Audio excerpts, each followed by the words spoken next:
আচ্ছা, এটা আমরা নতুন লাইভ স্টার্ট করলাম, যেহেতু আগেরটাতে একটু নেটওয়ার্ক ইস্যু হচ্ছিল।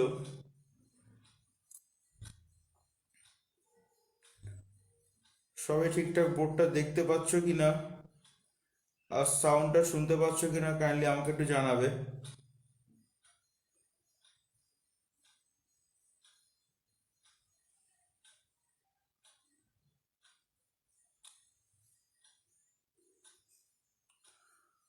দুটো জিনিস জানাবে, যে সেটা হচ্ছে এটা মানে আমি যা বলছি সেটা অডিবল হচ্ছে কিনা, শুনতে পাচ্ছ কিনা ঠিকঠাক।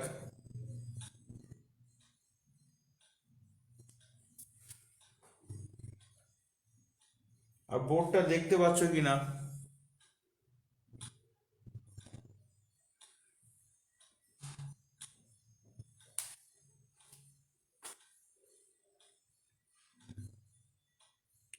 কাইন্ডলি একটু কমেন্ট বক্সে আমাকে লিখে জানাও।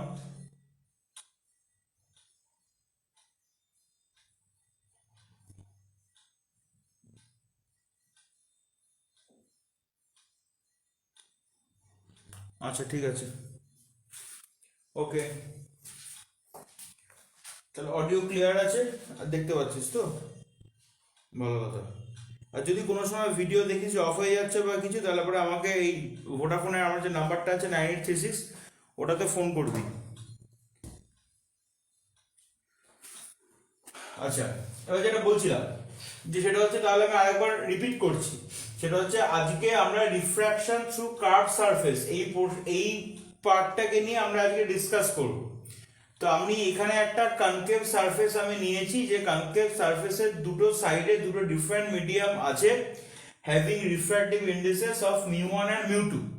তো এখানে ও পয়েন্টটা হচ্ছে একটা পয়েন্ট অবজেক্ট, এখান থেকে লাইট এসে এ পয়েন্টে ইনসিডেন্ট করেছে, সেখান থেকে রিফ্র্যাক্টেড হয়েছে।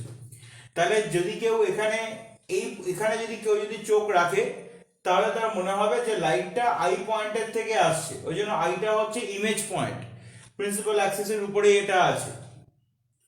আর সি হচ্ছে সেন্টার অফ কার্ভেচার, মানে এই যে রেড ডটেড লাইনটা, এটা হচ্ছে রেডিয়াস অফ কার্ভেচার। তার মানে এই রেড ডটেড লাইনটা এ পয়েন্টে যদি আমি কোনো একটা ট্যানজেন্ট ড্র করি, সেই ট্যানজেন্টের উপর এটা পারপেন্ডিকুলার রেডিয়াস যেরকম হয়, বা রেডিয়াস অফ কার্ভেচার যেরকম হয়।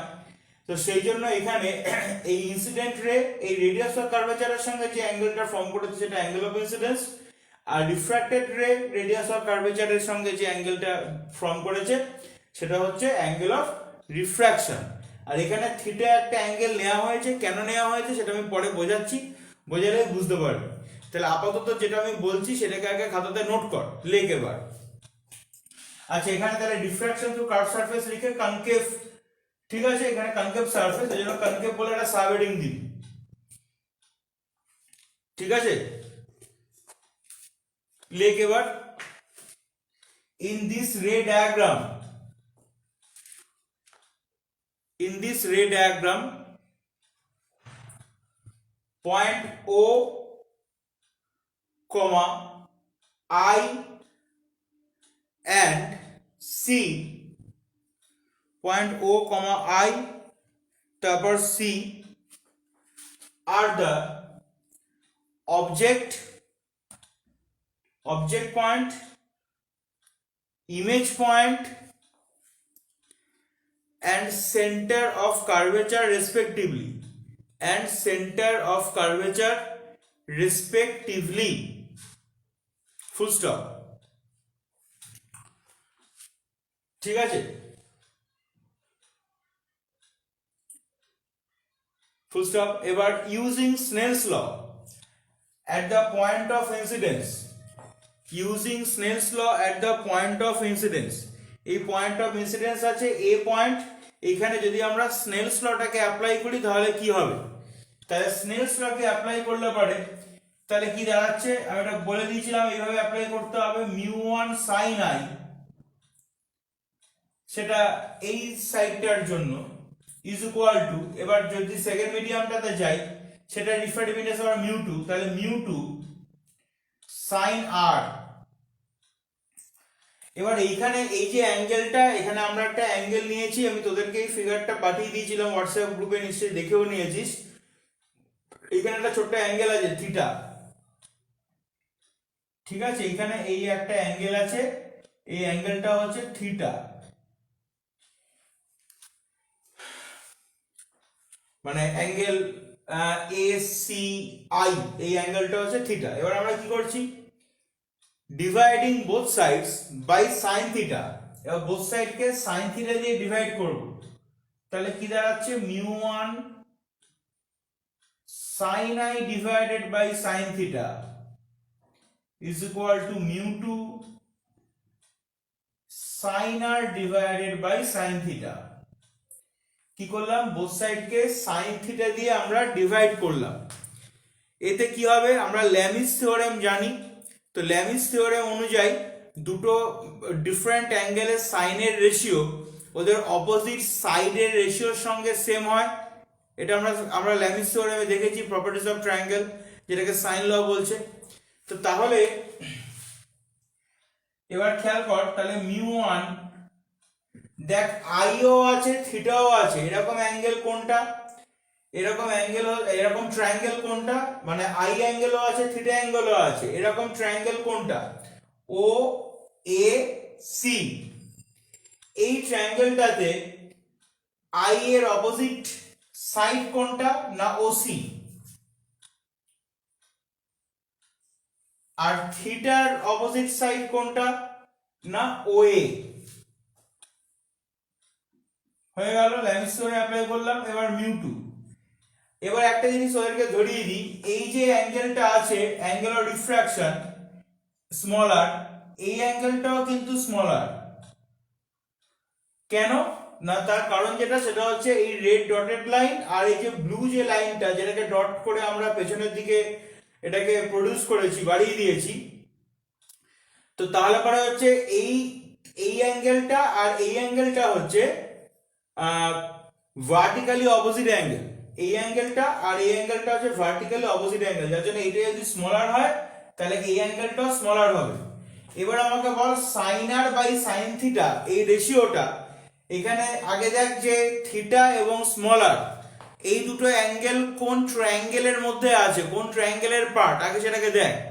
দেখে সেখানে যদি আমরা ল্যামিস থিওরেম অ্যাপ্লাই করি তাহলে সাইডের রেশিওটা কি আসছে, এটা কমেন্ট বক্সে লিখে জানা।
আচ্ছা, এখানে বিচার লিখেছে IC by IA, IC by IA, দেখি ও ঠিকঠাক বলছে কিনা। তাহলে স্মল আরও আছে থিটাও আছে, এরকম ট্রায়াঙ্গেল হচ্ছে আই এ সি, তাহলে স্মল আর এর অপোজিট সাইড হচ্ছে আইসি, আর থিটার অপোজিট সাইড হচ্ছে আই এ। ঠিক আছে, তখন আবার থিটার অপোজিট সাইড কিন্তু ও এ নেব না, কেন, তার কারণ স্মলার আর থিটা দুটো এই দুটো অ্যাঙ্গেলই পাচ্ছি, এমন ট্রায়াঙ্গেল হচ্ছে আই এ সি। তো সেই অনুযায়ী আমাদের দেখতে হবে যে অপোজিট সাইডের রেশিওটা কি আসছে। তোরা কি বলেছিলিস দেখে নি একবার। দুজন মাত্র আনসার দিয়েছে, বিশাল লিখেছে আইসি বাই আই এ, ঠিকই বলেছে, আর টুরবাসু লিখেছে আইসি বাই আই, এই দুজন লিখেছে। বাকিরা ঠিকঠাক বুঝেছিস কিনা, আন্ডারস্টুড আর নট বলে আমাকে কমেন্ট বক্সে লিখে জানাতো, বুঝতে পেরেছিস কিনা কেন আইসি বাই আই এ হলো।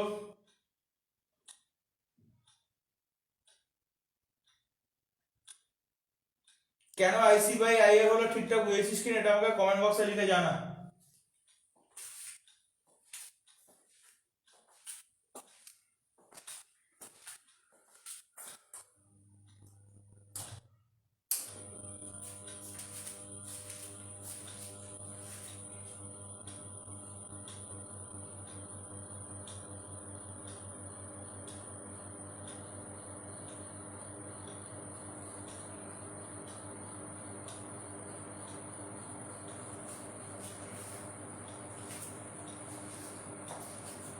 কেন আইসি বাই আই এ হচ্ছে এটা বুঝতে পেরেছিস কিনা আমাকে কাইন্ডলি জানাবি।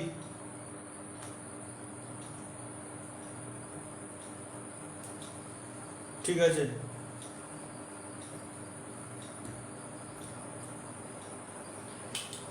আচ্ছা এবার এই যে ওসি আছে, ওসি, এই ওসিটাকে কি করব, আমাদের এই পি পয়েন্টের থেকে নিতে হবে, তাই তো? সারফেসটা যে পয়েন্টে প্রিন্সিপাল অ্যাক্সিসের সঙ্গে ইন্টারসেক্ট করেছে সেখান থেকে কাউন্টিং করতে হবে। তাহলে ওসি ডিসটেন্সটা আমরা নিতে পারবো না, কি নিতে হবে? পিও মাইনাস পিসি, পিও মাইনাস পিসি। আর যেহেতু এই ধরনের রে ডায়াগ্রাম করার জন্য আমরা যে ধরনের সারফেস ইউজ করি তো এদের অ্যাপারচার খুব কম হয়, তো সেই জন্য এই এ পয়েন্ট আর পি পয়েন্ট খুব ক্লোজ পয়েন্ট। ফিগারেও বুঝতে পারছিস ও এ আর ও পি নিয়ারলি ইকুয়াল, ওই জন্য আমরা এখানে ও এর জায়গাতে নেব ওপি। ঠিক আছে, এবার ওপি না লিখে যেহেতু এখান থেকে ডিসটেন্সটা কাউন্ট করতে হয় ওই জন্য আমরা নিচ্ছি এখানে পিও। বোঝা গেল ব্যাপারটা? ঠিক সেরকম ভাবে এখানে হচ্ছে মিউ2 লিখলাম, লিখে আইসি, আইসি না লিখে লিখবো পিআই মাইনাস পিসি, আইসি না লিখে লিখবো পিআই মাইনাস পিসি। আর আইএ, আইএটাকে আমরা লিখবো আইপি অর্থাৎ পিআই। ঠিক আছে, বোঝা গেল? এবার তাহলে এখান থেকে mu1 1 minus pc by po is equal to mu2 1 minus pc by pi। এবার mu1 1 minus pc কি বলেছিলাম, c হচ্ছে সেন্টার অফ কার্ভেচার, তাহলে pc এটা হচ্ছে radius of curvature.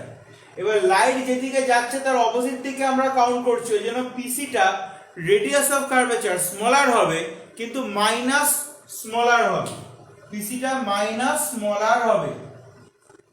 R PO, পিওটা object distance মানে ইউ হবে বাট মাইনাস ইউ হবে।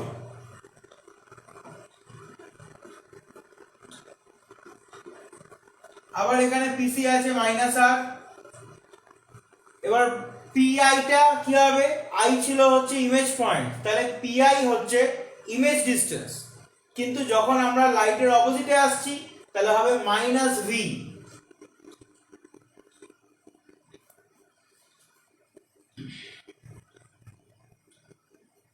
তাহলে এখান থেকে mu1 1 minus smaller by small u is equal to এখানে mu2 1 minus smaller by small v, তাহলে mu1 minus mu1 smaller by u is equal to mu2 minus mu2 smaller by v। তাহলে আমরা এরকম করতে পারছি, স্মলারটাকে কমন নিলে পরে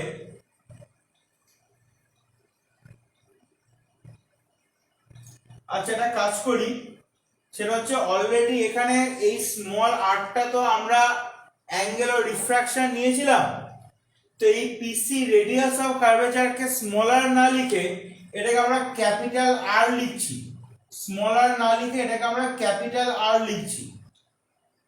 ঠিক আছে, নাহলে পরে অসুবিধা হবে। এটাকে ক্যাপিটাল আর লিখছি, ক্যাপিটাল আরটা হচ্ছে রেডিয়াস অফ কার্ভেচার। তোরা একটা কাজ করবি, কতগুলো জিনিস একটু নোট করে নে। প্রথমত এই যে এখানে ওয়েটাকে আমরা পিও লিখলাম, এই যে স্টেপটা ছিল তার এখানে রাইট সাইডে উইদিন ব্র্যাকেট লিখে দিবি as the aperture is very small. ঠিক আছে, এখানে উইদিন ব্র্যাকেট লিখবি as the aperture is very small. ঠিক আছে, এটাকে লিখবি। আর তারপরে হচ্ছে এখানে এই যে স্টেপটা আছে এর এখানে রাইট সাইডে লিখবি taking the radius of curvature, বা শুধু radius of curvature is equal to capital R. ঠিক আছে, আর এখানে ভেরি স্মল অ্যাপারচার, এই স্টেপটাতে ভেরি স্মল অ্যাপারচার লিখতে হবে রাইট সাইডে, আর এখানে হচ্ছে radius of curvature capital R, এটাকে মেনশন করতে হবে। আমি তাহলে এখানে স্মলারটাকে ক্যাপিটাল আর লিখে দিই, নাহলে পরে এটার অ্যাঙ্গেল অফ ডিফ্রাকশন বলে মনে হবে, যেহেতু অলরেডি আমরা ওটাকে ইউজ করেছি।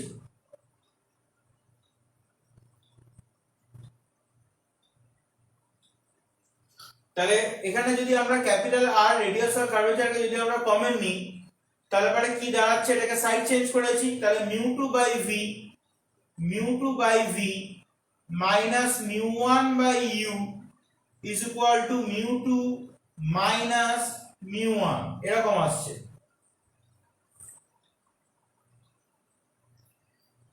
তাহলে mu two by V minus mu one by you is equal to mu two minus mu one divided by capital R. এই হচ্ছে রিলেশন।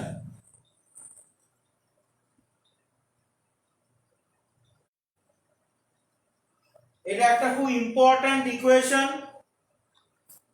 এখানে অবজেক্ট ডিসটেন্স, ইমেজ ডিসটেন্স আর refractive index, radius of curvature সবার মধ্যে একটা ইন্টাররিলেটেড একটা ইকুয়েশন আছে, রিলেশন আছে।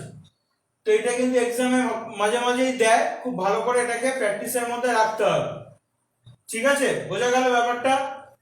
একবার দেখে নাও, ক্যালকুলেশন পার্টটা একবার দেখে নাও, কপি করে নাও, আর যেগুলো বললাম এগুলোকে সাইড নোট করে নাও।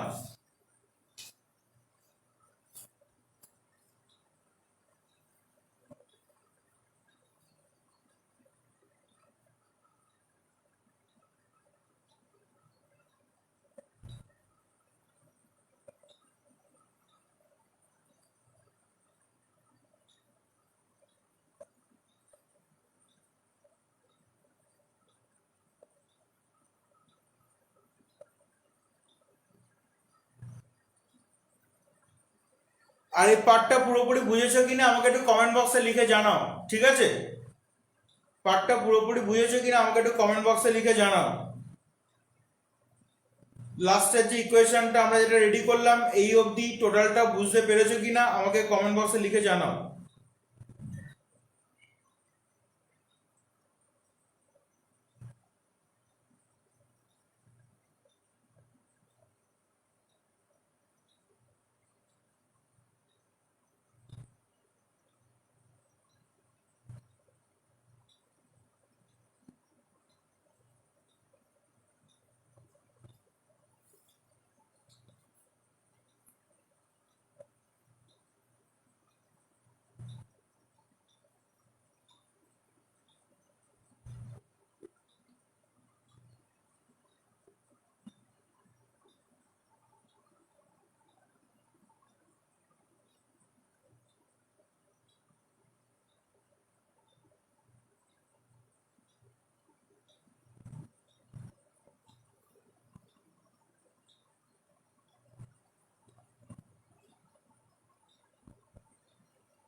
আচ্ছা,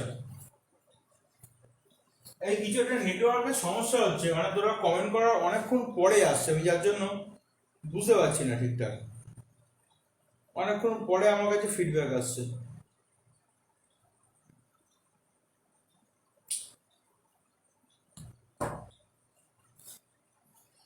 আচ্ছা, এবার যেটা তোদের করতে হবে সেটা হচ্ছে, আমি তো কনকেভটা বোঝালাম, ঠিক আছে, ঠিক যেরকম মিররের সময়তে করিয়েছিলাম ঠিক সেরকম ভাবে এই কনকেভটা আমি বুঝিয়ে দিলাম। কনভেক্সের ক্ষেত্রেও একই রিলেশন আসবে।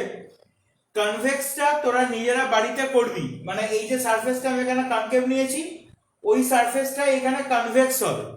কনভেক্স নিবি, কনভেক্স নিয়ে ওটা নিজেরা বাড়িতে করবি, করে আমাকে হোয়াটসঅ্যাপ ইনবক্সে আমাকে ওই ইমেজ বলছি মানে ডায়াগ্রামটা আর হচ্ছে ক্যালকুলেশনটা, তার যে টোটাল ইমেজটা আছে ওইটা আমাকে পাঠাবি, সেন্ড করবি, তাহলে আমি বুঝতে পারবো তোরা ঠিকঠাক করতে পেরেছিস কিনা।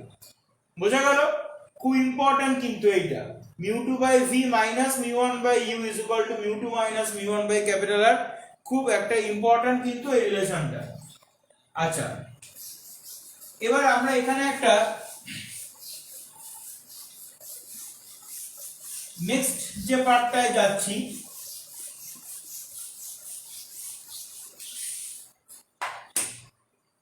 সেটা হচ্ছে lens makers formula.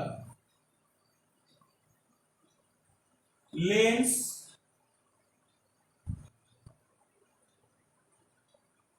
Makers formula. তো এই লেন্স মেকারস ফর্মুলা, ঠিক আছে, লেন্স মেকারস ফর্মুলা, এই লেন্স মেকারস ফর্মুলা হচ্ছে আমরা এখন এই পার্টটাকে নিয়ে আমরা ডিসকাস করব, ঠিক আছে। এটাকে আমরা লেন্স মেকারস ফর্মুলাটার এক্সপ্রেশন আমরা রেডি করব, ইকুয়েশন রেডি করব। তার আগে আমি এখানে ফিগার ড্র করছি।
ঠিক আছে, এটার ইমেজটা আমি পাঠিয়ে দিচ্ছি, এটা আগে নিজেরা, হ্যাঁ ঠিকঠাকই আছে, অসুবিধা হচ্ছে না, তাও এর ইমেজটা আমি পাঠিয়ে দিচ্ছি।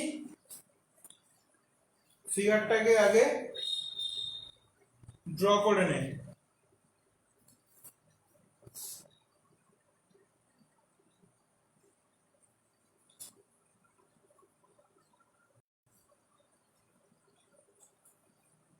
হোয়াটসঅ্যাপ গ্রুপে আমি পাঠিয়ে দিয়েছি, ডায়াগ্রামটা দেখে নে, ফিগারটাকে ড্র কর।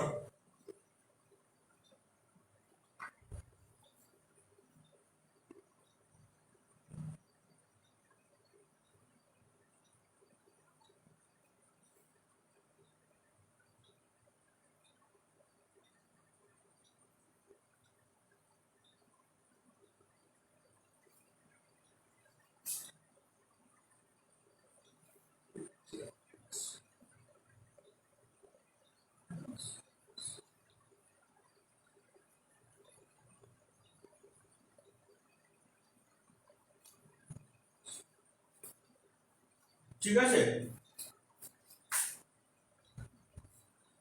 তো এবার ব্যাপারটা কি হয়েছে আমি আগে বোঝাই, তারপর কি লিখতে হবে সেটা বলে দিচ্ছি। এখানে একটা পয়েন্ট অবজেক্ট আছে, ঠিক আছে, মানে পয়েন্ট সোর্সের মতো, পয়েন্ট সোর্সের রোলটাও প্লে করছে। তো ওখান থেকে লাইট এসে এখানে ফার্স্টে একটা ডিফ্রাকশন হলো এই সারফেসটাতে, হয়ে বেন্ড হলো, তারপর এই পয়েন্টে এসে আরেকবার সেকেন্ড রিফ্রাকশন হলো, মানে মাল্টি রিফ্রাকশন হয়েছে। এবার যদি কেউ এইখান থেকে দেখে তাহলে তার মনে হবে ইমেজটা এই আই পয়েন্টে আছে, সরি এটা আমি এখানে আই ড্যাশ লিখছি, এটাকে আই ড্যাশ করে দে, কেন আই ড্যাশ আমি পরে বলছি, এটাকে আই ড্যাশ কর, তাহলে এখানে যদি কেউ চোখ রাখে তাহলে তার মনে হবে ইমেজটা আই ড্যাশ পয়েন্টে আছে। আবার সেকেন্ড এই যে রিফ্রাকশন হয়েছে এইখানে যদি কেউ চোখ রাখে তাহলে তার মনে হবে ইমেজটা আই পয়েন্টে আছে। তারপর আর কিছু মনে হওয়ার ব্যাপার নেই, তখন তারপরে রিফ্রাকশন এখানে আমরা কিছু শো করছি না, তারপর লাইট স্টেট বেরিয়ে চলে গেছে। অ্যাকচুয়ালি ব্যাপারটা যেটা হয়েছে, কেন আমি এটাকে আই ড্যাশ আর কেন এটাকে আই লিখতে বললাম, তার কারণ হচ্ছে যদি আমি এইটাকে অবজেক্ট ধরি তাহলে এটা হচ্ছে ইমেজ, তার কারণ এখান থেকে যে লাইটটা গেছে তার রিফ্রাকশন হয়েছে, সেই রিফ্র্যাক্টেড রে অনুযায়ী এখানে আই ড্যাশ ইমেজটা তৈরি হয়েছে, ভার্চুয়াল ইমেজ অবভিয়াসলি। আবার এইখান থেকে যে লাইটটা গেছে তার আবার এখানে রিফ্রাকশন হয়েছে, সেকেন্ড রিফ্রাকশন, ওই জন্য এইখানে যদি আবার আমি চোখ রাখি তো তারপরে আবার আমি এখানে ইমেজটা যেটা দেখছি, এই ইমেজটার জন্য কোন অবজেক্ট, কোন পয়েন্টটা রেসপন্সিবল, না আই ড্যাশ পয়েন্টটা রেসপন্সিবল। এই আই ড্যাশকে যদি আমি ফার্স্ট পেয়ারের মধ্যে রেখে ভাবি তাহলে এখানে আই ড্যাশ হচ্ছে image, I dash car image, না ও পয়েন্টের ইমেজ হচ্ছে আই ড্যাশ, ঠিক আছে, মানে ফার্স্ট রিফ্রাকশনের জন্য ওটা হচ্ছে ইমেজ পয়েন্ট। কিন্তু সেকেন্ড রিফ্রাকশন যেটা হয়েছে এই পয়েন্টে, সেইখানে আবার ও অবজেক্টের রোলটা প্লে করেছে, ইমেজ আবার তৈরি হয়েছে আই পয়েন্টে, এই যে ইমেজ আবার তৈরি হয়েছে আই পয়েন্টে, বোঝা গেল? ওই জন্য ফাইনাল ইমেজ যেটা সেটা হচ্ছে আই। তো তাহলে আমাদের একটা স্টেটমেন্ট লিখতে হবে, আমরা লিখব অ্যাকর্ডিং টু দিস রে diagram,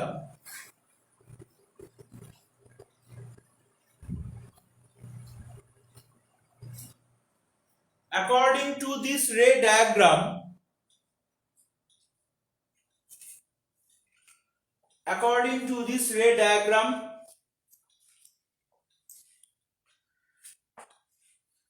the ray of light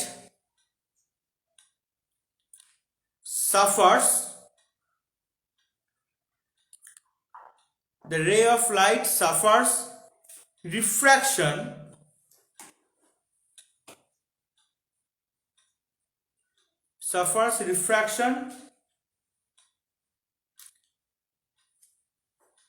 twice by the curved surfaces, by the curved surfaces, ঠিক আছে, ফুল স্টপ। এবার তারপর লিখতে হবে for the first refraction, for the first refraction, for the first refraction, প্রথমবারের refraction, ফার্স্টের রিফ্রাকশনের জন্য ও হচ্ছে অবজেক্ট, আই ড্যাশ হচ্ছে ইমেজ। তো আমরা একটু আগেই যে ইকুয়েশনটা রেডি করলাম সেটা আমাদের কি ছিল, μ2 by v minus μ1 by u is equal to μ2 minus μ1 divided by r for radius of curvature। তো তাহলে এক্ষেত্রে কিভাবে লিখছি ভালো করে দেখ। প্রথমে তাহলে ফার্স্ট যে ডিফ্রাকশনটা হচ্ছে সেখানে μ1 হচ্ছে ফার্স্ট মিডিয়ামের রিফ্র্যাক্টিভ ইনডেক্স, μ2 হচ্ছে সেকেন্ড মিডিয়ামের রিফ্র্যাক্টিভ ইনডেক্স, ঠিক আছে। তাহলে কি লিখছি দেখ, μ2 ডিভাইডেড বাই ভি ড্যাশ। কেন ভি ড্যাশ লিখলাম ভি না লিখে? তার কারণ ওটা হচ্ছে আই ড্যাশের করেসপন্ডিং। আই ড্যাশ যে ইমেজ পয়েন্টটা তৈরি হয়েছে, যেটা আবার পরের সেটের জন্য আবার অবজেক্টের মতো বিহেভ করছে, তার যে ডিসটেন্সটা সেটা হচ্ছে ভি ড্যাশ, ঠিক আছে, মাইনাস তারপর μ1 বাই ইউ, অর্থাৎ এই মিডিয়ামটার জন্য সেক্ষেত্রে কোনো অসুবিধা নেই, তাহলে μ1/u থাকবে। ঠিক আছে, তার কারণ এটা হচ্ছে ও পয়েন্টের ডিস্টেন্সের কথা বলছে, ইজ ইকুয়াল টু, তারপর কি ছিল μ2 মাইনাস μ1, মানে সেকেন্ড মিডিয়ামের রিফ্র্যাক্টিভ ইনডেক্স মাইনাস ফার্স্ট মিডিয়ামের রিফ্র্যাক্টিভ ইনডেক্স, তাহলে এক্ষেত্রেও μ2 মাইনাস μ1 ই হবে, এক্ষেত্রেও μ2 মাইনাস μ1 ই হবে, ডিভাইডেড বাই কি ছিল রেডিয়াস অফ কার্ভেচার r। এইখানে আমাদের বুঝতে হবে যে সেখানে এটা হচ্ছে এখানে দুটো কার্ভ সারফেস আছে having different red-eye of curvature. ঠিক আছে, এখানে ডিফারেন্ট রেডাই অফ কার্ভেচার কেন, তার কারণ দেখ কার্ভেচার হচ্ছে আলাদা। ঠিক আছে, দুটো কার্ভেচার কিন্তু সেম না, তো সেই জন্য এইটার মনে কর ফার্স্ট যে সারফেসটা আছে ওটার মনে কর রেডিয়াস অফ কার্ভেচার r1, তো তাহলে সেক্ষেত্রে আমরা লিখছি এখানে r1। ঠিক আছে, তো এটা গেল আমাদের ইকুয়েশন নাম্বার 1। এবার হচ্ছে for the second refraction, for the second refraction, second refraction মানে তখন আবার এই আই ড্যাশ পয়েন্টটা অবজেক্টের রোল প্লে করছে আর আই পয়েন্টটা হচ্ছে ইমেজের রোল প্লে করছে। ঠিক আছে, আর লাইট কোথা থেকে কোথায় গেছে না এই পয়েন্টে রিফ্র্যাকশন হয়েছে, অর্থাৎ এইখানে ফার্স্ট মিডিয়ামের রিফ্র্যাক্টিভ ইনডেক্স হচ্ছে μ2 আর সেকেন্ড মিডিয়াম লাইট যেখানে গেল, যে মিডিয়ামটাতে রিফ্র্যাক্টেড হলো এই মিডিয়ামের রিফ্র্যাক্টিভ ইনডেক্স হচ্ছে μ1। তাহলে কি করতে হবে, এই হচ্ছে আমাদের ফর্মুলা, সেকেন্ড মিডিয়ামের রিফ্র্যাক্টিভ ইনডেক্সের জায়গাতে এবার আমরা লিখছি μ1। এবার ইমেজ ডিসটেন্স বলতে এবার ফাইনাল ইমেজ আই, তো সেটার ডিসটেন্স আমরা ভি নেব, মাইনাস এই যে পেয়ারটা আছে ফার্স্ট মিডিয়াম সেকেন্ড মিডিয়ামের, এখানে ফার্স্ট মিডিয়ামের রিফ্র্যাক্টিভ ইনডেক্স μ2, তাহলে μ2 ডিভাইডেড বাই এইখানে অবজেক্টের রোলটা কে প্লে করেছে না আই ড্যাশ, আই ড্যাশের ডিসটেন্স কত ছিল, আই ড্যাশের ডিসটেন্স ছিল হচ্ছে ভি ড্যাশ, তাহলে এখানে ইউ যেটা অবজেক্ট ডিসটেন্স সেটাকে আমরা এখানে লিখবো ভি ড্যাশ ইজ ইকুয়াল, আগের বার লিখেছিলাম μ2 মাইনাস μ1, এবার আমাদের লিখতে হবে μ1 মাইনাস μ2, μ1 মাইনাস μ2 ডিভাইডেড বাই এই যে সারফেসটা আছে কার্ভ সারফেসটা, এটা radius of curvature suppose r2।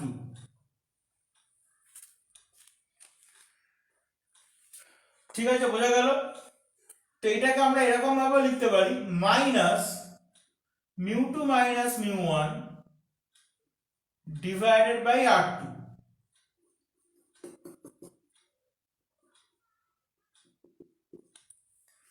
আচ্ছা, এবার আমরা যেটা করব সেটা হচ্ছে ইকুয়েশন 1 আর ইকুয়েশন 2 কে আমরা অ্যাড করে দেব, ইকুয়েশন 1 আর ইকুয়েশন 2 কে আমরা অ্যাড করে দেব, অ্যাডিং ইকুয়েশন 1 এন্ড 2।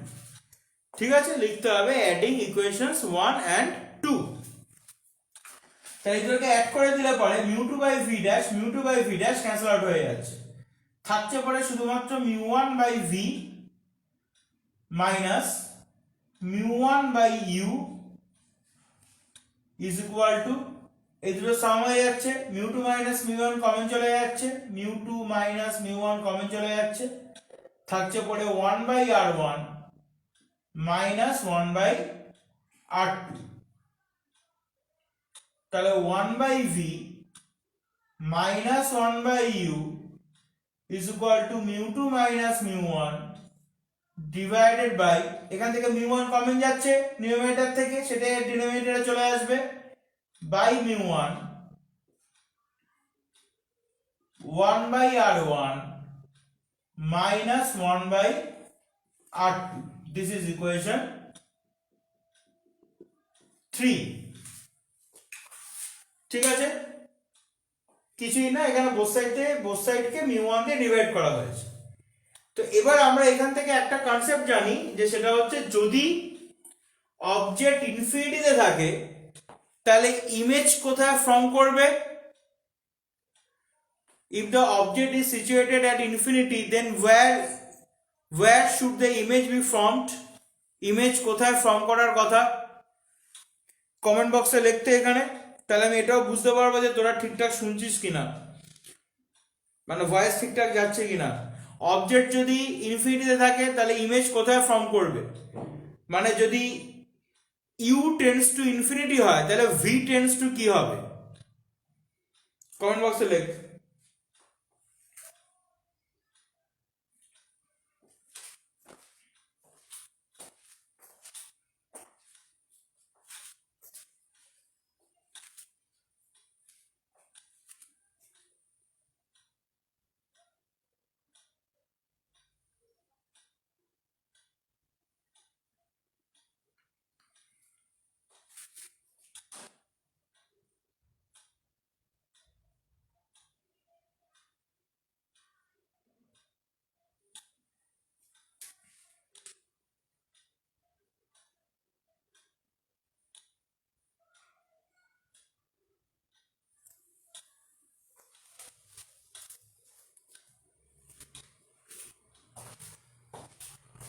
ঠিক আছে, তাহলে ফোকাসে ফর্ম করবে। তাহলে এবার আমাদের লিখতে হবে we know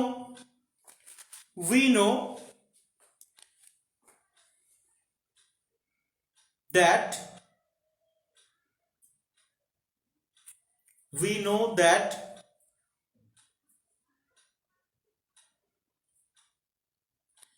if the object is situated at infinity,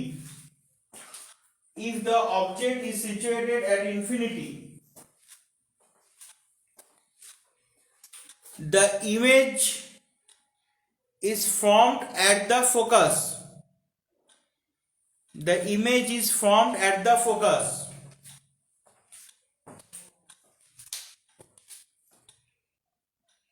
Therefore, তাহলে কি দাঁড়াচ্ছে, if u tends to infinity then v is equal to f. Object যদি ইনফিনিটিতে থাকে, এখানে তো ইজ ইকুয়াল টু ইনফিনিটি লেখা যায় না, টেন্ডস টু ইনফিনিটি লিখতে হয়, তাহলে সেক্ষেত্রে এখানে আমি ভি টেন্ডস টু এফ লিখলাম না, V is equal two F. তাহলে কি দাঁড়াচ্ছে, দেয়ারফোর, বা এরকম আমরা বলতে পারি যে সো, তাহলে দেখো এখানে খেয়াল করে ফ্রম ইকুয়েশন 3 লেখ, সো ফ্রম ইকুয়েশন 3 এই 3 নম্বর ইকুয়েশনে ইউ যদি ইনফিনিটি পুট করিস তাহলে সেকেন্ড টার্মটা 0 হয়ে যাচ্ছে, 1 বাই ইনফিনিটি মানে 0, আর ভি এর এখানে পুট করতে হবে এফ, তাহলে চলে এলো 1 by f is equal to mu2 minus mu1 divided by mu1 1 by r1 minus 1 by r2। ঠিক আছে, এইটাকে বক্স করে দিতে হবে।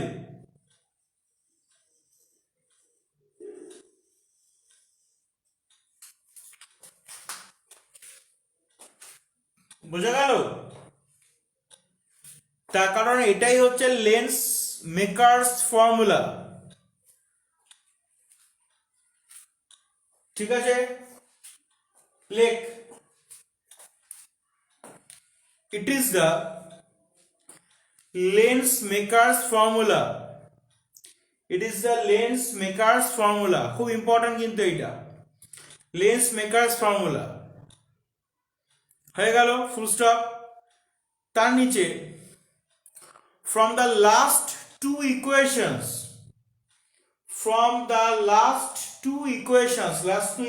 বলতে এই যে ইকুয়েশনটা আর এই যে ইকুয়েশনটা, এই দুটো ইকুয়েশন থেকে কি পাচ্ছি আমরা, এই ইকুয়েশন দুটোর রাইট সাইডের দেখ এক্সপ্রেশন সেম আছে, তাহলে লেফট সাইডটাও তাহলে ইকুয়াল হবে। তাহলে ফ্রম লাস্ট টু ইকুয়েশনস থেকে আমরা কি পাচ্ছি, 1 by V minus 1 by u is equal to 1 by f, 1 by v minus 1 by u is equal to 1 by f। Box করে তার নিচে This is the general equation of the lens. This is the general equation of the lens. বোঝা গেল কেন এটা করলাম? এটা অনেক সময় 5 মার্কসের একটা কোয়েশ্চেনের মধ্যে এইভাবে দেয় এক্সামে। Find the lens maker's formula and from it find the general equation of the lens. এরকম ধরো তোমাকে একটা কম্প্যাক্ট কোয়েশ্চেন দিল, টোটালটা ধরো তোমাকে 4+1 এরকম স্ট্রাকচারে ধরো দিল, সে বলছি, তো তখন তোমাকে এই অবধি আগে করতে হবে, হয়ে গেল লেন্স মেকারস ফর্মুলা, তারপর ফার্দার একটা স্টেপ তোমাকে করে দেখাতে হবে।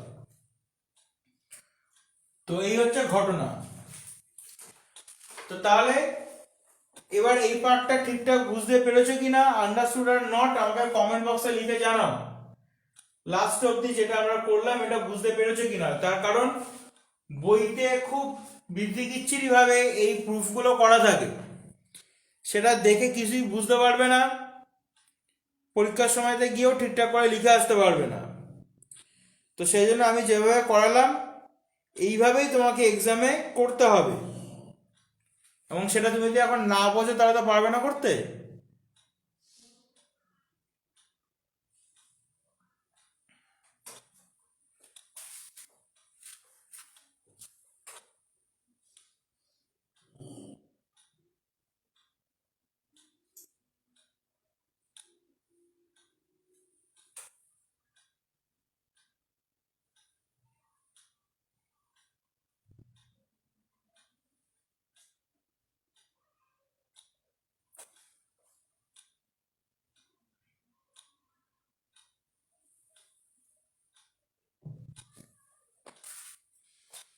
ঠিক আছে,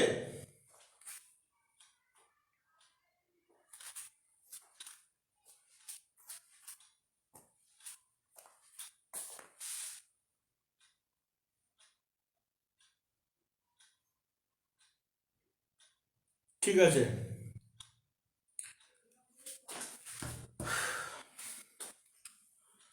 তো যাই হোক, এখন তাহলে এগুলোকে ভালো করে নিজেরা কিন্তু বাড়িতে ভালো করে প্র্যাকটিস করবে, হ্যাঁ। তার কারণ এর পরে আমি যে আবার টেস্টটা নেব, এই টেস্টের পেপার চেক হয়ে যাওয়ার পরে তারপর যে টেস্টটা আমি নেব সেই টেস্টটা হচ্ছে অপটিক্সের উপর টেস্টটা থাকবে। তো সেই জন্য এগুলোকে খুব ভালো করে প্র্যাকটিস কিন্তু করতে থাকো। নেক্সট এবার আমরা যে পার্টটা নিয়ে ডিসকাস করব, এটা তাহলে আমাদের হয়ে গেছে, এটা মুছে দিলাম।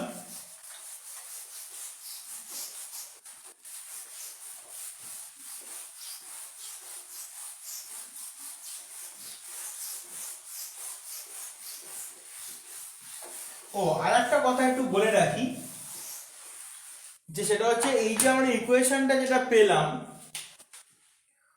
মানে 1/f is equal to mu2 minus mu1 divided by mu1 1/r1 minus 1/r2, এই যে ইকুয়েশনটা যেটা পেলাম, এইখানে এই যে 1/f যেটা আছে, এটা কাজ করে এখানে নোট বলে লিখে রাখ।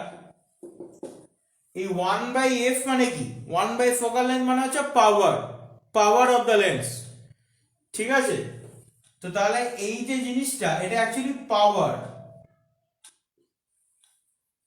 এবার কথা হচ্ছে এই mu2 mu1 এর ব্যাপারটা কিরকম ভাবে চেঞ্জ হয়, সেটা ধর আমি এখানে একটা লেন্স নিয়েছি, এবার লাইট এদিক থেকে যাচ্ছে, এদিক থেকে ধর লাইট যাচ্ছে, এটা লাইট, তাহলে এখানে ফার্স্ট মিডিয়াম বলতে মানে mu1 যেটা, তো সেটা হচ্ছে এয়ার মিডিয়াম,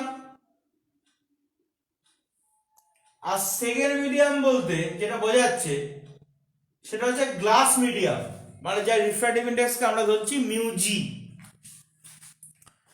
তাহলে সেক্ষেত্রে এখানে ফর্মুলাটা কিভাবে চেঞ্জ হচ্ছে দেখ, p is equal to 1/f, mu2 জায়গায় তখন আমরা বলবো এটা হচ্ছে μg মাইনাস μ1 এর জায়গায় লিখবো μa মানে refractive index of air divided by আবার এখানে একটা μa,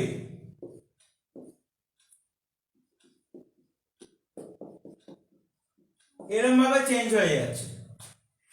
এবার যদি আমরা এই লেন্সটাকে যদি ওয়াটার মিডিয়ামের মধ্যে ডোবাই মানে জলের মধ্যে ডোবাই, তাহলে সেক্ষেত্রে এখানে μ1টা μw হয়ে যাবে, ঠিক আছে, রিফ্র্যাক্টিভ ইনডেক্স অফ ওয়াটার হয়ে যাবে। তাহলে বিষয়টা যেটা দাঁড়াচ্ছে সিম্পলি সেটা হচ্ছে এখানে এই μ1টা কোনো সময় রিফ্র্যাক্টিভ ইনডেক্স অফ এয়ার, কোনো সময় রিফ্র্যাক্টিভ ইনডেক্স অফ ওয়াটার। এবার আমি গ্লিসারিনের মধ্যে ডুবিয়ে দিলাম, তাহলে রিফ্র্যাক্টিভ ইনডেক্স অফ গ্লিসারিন। যাই হোক না কেন মেইন জিনিসটা যেটা সেটা এখানে μ1 যেটা এটা হচ্ছে refractive index of the medium. μ1টা basically refractive index of the medium, মানে যে মিডিয়ামের মধ্যে আমি লেন্সটাকে রেখেছি refractive index of the medium. আর μ2 যেটা μ2 হচ্ছে রিফ্র্যাক্টিভ ইনডেক্স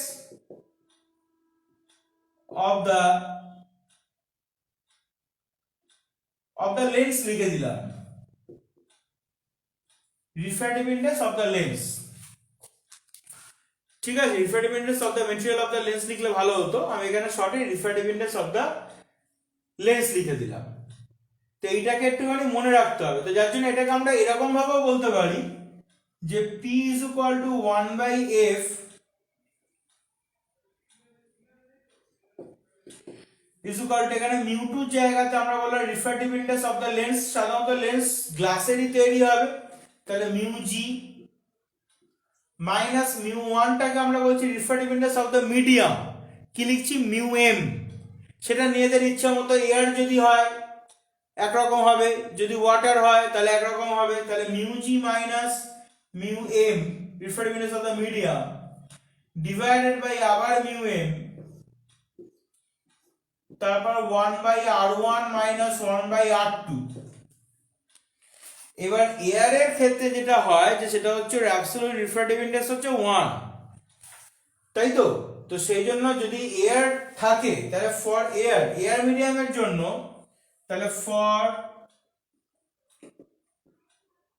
এয়ার মিডিয়ামের জন্য কি হবে μa ইজ ইকুয়াল টু হচ্ছে 1। তো সেক্ষেত্রে আমরা সিম্পলি এইভাবে লিখতে পারি P is equal to 1/f is equal to, দেখ খেয়াল করে এখানে μg minus 1/r1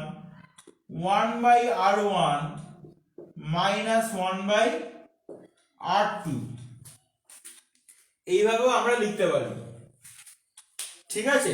যদি সিম্পল মনে করে এই যে আমি যে চশমাটা পরে আছি এইটা হচ্ছে এয়ার মিডিয়ামের মধ্যে আছে, তাহলে এটার জন্য যদি আমাকে ইকুয়েশন তৈরি করতে হয় তাহলে সিম্পলি এই ইকুয়েশনটাই হবে। এটার পাওয়ার যত থাকবে এই হচ্ছে পাওয়ার 1 focal length μg refractive index of the glass, ঠিক আছে, ঠিক আছে। তো refractive index of the glass, তারপর হচ্ছে এখানে মিডিয়ামের জন্য হচ্ছে রিফ্র্যাক্টিভ ইনডেক্স 1, তারপর 1/r1 মাইনাস 1/r2, এরকম একটা ব্যাপার। তো এটাকে মনে রাখতে হবে জিনিসটা, বোঝা গেল? এই নোটের পার্টটা বুঝতে পেরেছিস তো? তাহলে কখন মিডিয়ামের উপর ডিপেন্ড করে কিভাবে লেন্স মেকারস ফর্মুলা ইকুয়েশনটা কিভাবে চেঞ্জ হচ্ছে এটাকে একটু খেয়াল রাখতে হবে। তার কারণ এর উপর ডিপেন্ড করে তোমাকে কোয়েশ্চেন দেবে, মানে কনসেপচুয়াল কোয়েশ্চেন দেবে, এটার উপর ডিপেন্ড করে তোমাকে নিউমেরিক্যাল দেবে। তো এটাকে খেয়াল রাখতে হবে। আশা করি সবাই বুঝতে পেরেছিস, ঠিক আছে, সবাই শুনতে পেরেছিস বা বুঝতে পেরেছিস আমি ধরে নিলাম সেটা। তারপরে এবার হচ্ছে নেক্সট যেটা আমি বলছিলাম, এবার নেক্সট টপিকটাতে আমরা যাব।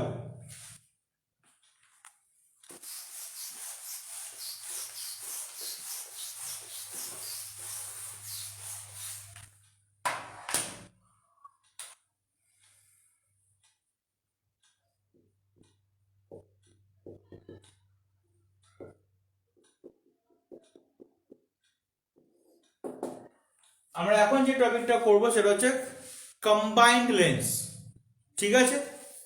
তো কি ব্যাপারটা দেখ, এখানে দুটো লেন্স নিচ্ছি আমরা,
এখানে যেটা হয়েছে সেটা হচ্ছে দুটো লেন্সকে আমরা এখানে পাশাপাশি রেখেছি, ঠিক আছে, দুটো লেন্সকে এখানে পাশাপাশি রাখা হয়েছে।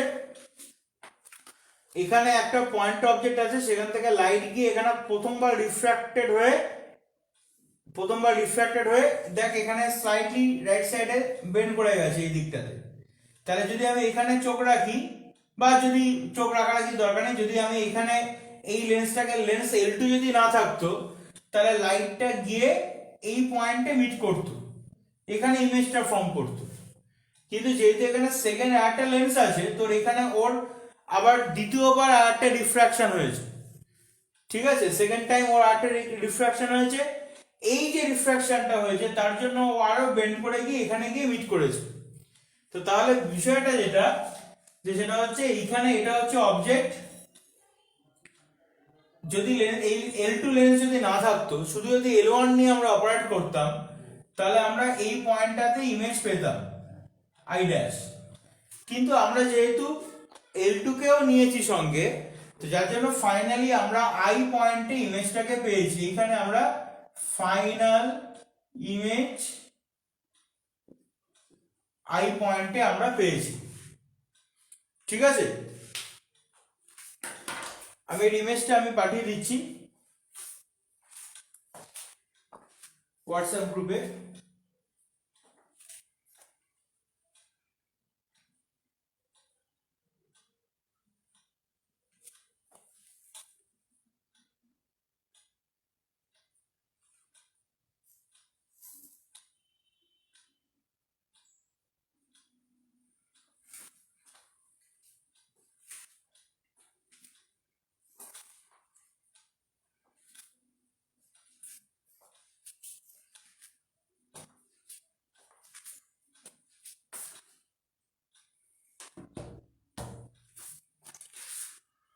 আচ্ছা,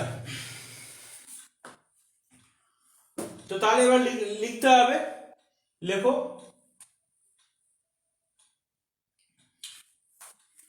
two lenses L1 and L2, two lenses L1 and L2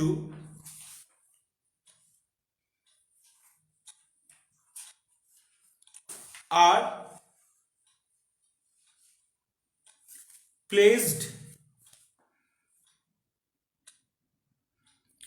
placed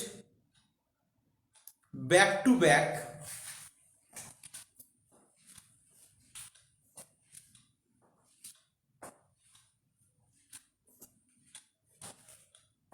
along the same principal axis, along the same principal axis, full stop।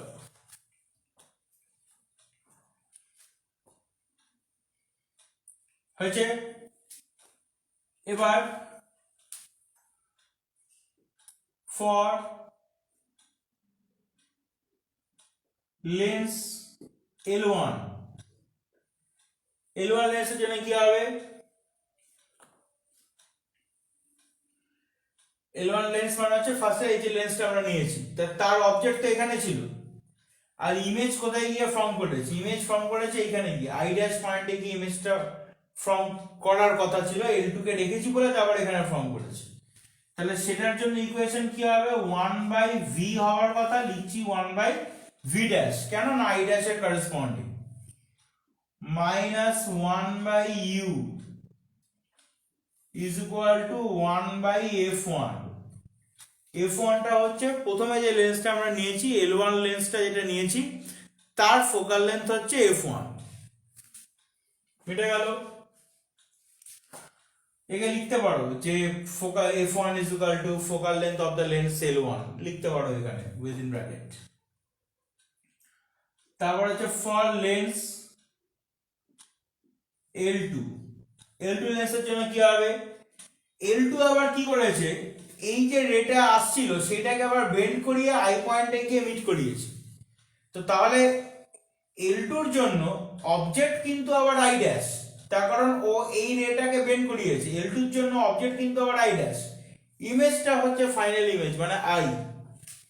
তাহলে সেক্ষেত্রে আবার 1/v এর জায়গাতে এখানে 1/v লিখছি, তার কারণ এটা কারেসপন্ড করছে আই পয়েন্টটাকে, মাইনাস 1/u লেখার কথা, কিন্তু এখানে আই ড্যাশ পয়েন্টে ইমেজ, আই ড্যাশ পয়েন্টে যে ইমেজটা ফর্ম করেছিল ফার্স্ট রিফ্র্যাকশনে, সেটাই হচ্ছে সেকেন্ড লেন্স হচ্ছে ওইটাকেই কাজে লাগিয়ে আই পয়েন্টে ফাইনাল ইমেজটা ফর্ম করেছে।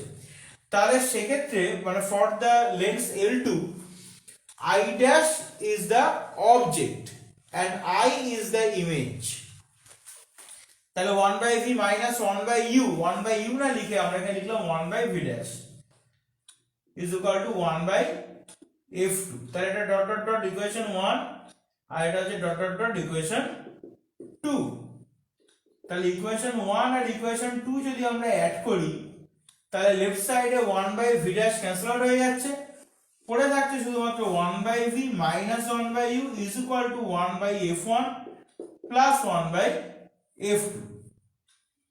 এবার ধরো মনে করো এই লেন্স দুটোকে সরিয়ে দিয়ে তুমি একটাই ধরো কম্পাউন্ড একটা ধরো তুমি লেন্স তুমি রেখেছো, কিরকম ব্যাপার না, সেটা হচ্ছে যেরকম ধরো সিরিজ বা প্যারালালের ক্ষেত্রে আমরা ইকুইভ্যালেন্ট রেজিস্ট্যান্স নেই, এখানে ধরো একটা ইকুইভ্যালেন্ট লেন্স নেওয়া হয়েছে, যে লেন্সটা ধরো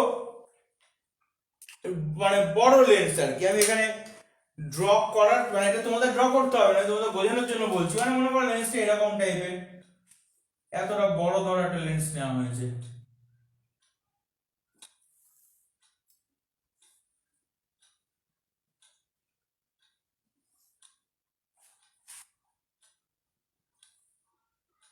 ঠিক আছে, এরকম ধরো একটা বড় লেন্স নেওয়া হয়েছে, যার জন্য মাঝখানে কোনো আইড্যাশ ফাইড্যাশ কিছু তৈরি হয়নি, এইখানে অবজেক্ট আছে, ও এখানে ইমেজটা কাস্ট করে দিয়েছে, ইমেজটা এই পয়েন্টে ও ফর্ম করেছে।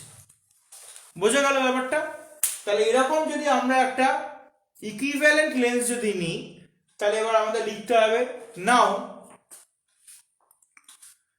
Taking a lens of equivalent focal length, now taking a lens of equivalent focal length f, capital F, equivalent focal length capital F এর ধরো আমরা একটা লেন্স নিলাম ফোকাল লেন্থে,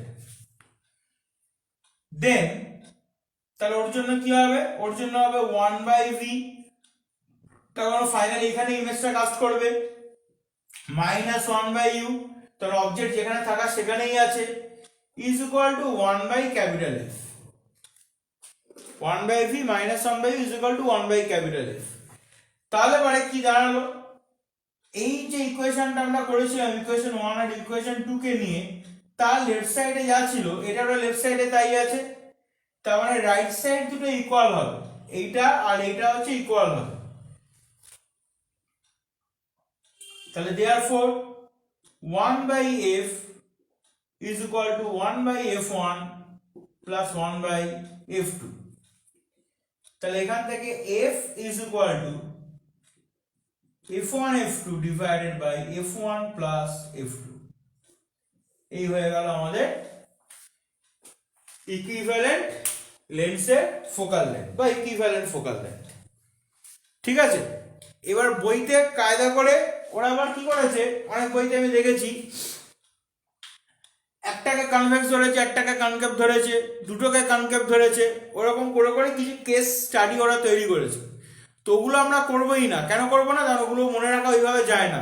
ঠিক আছে, ফিজিক্স তো মুখস্থ করার সাবজেক্ট না, মেন বেসিক যেটা এটাকে মনে রাখবে। তার কারণ কনভেক্স লেন্স যদি হয় তাহলে ফোকাল লেন্থ হচ্ছে পজিটিভ, তাহলে f1 f2 সব পজিটিভ করে এই ইকুয়েশনটাকে মনে রাখবে।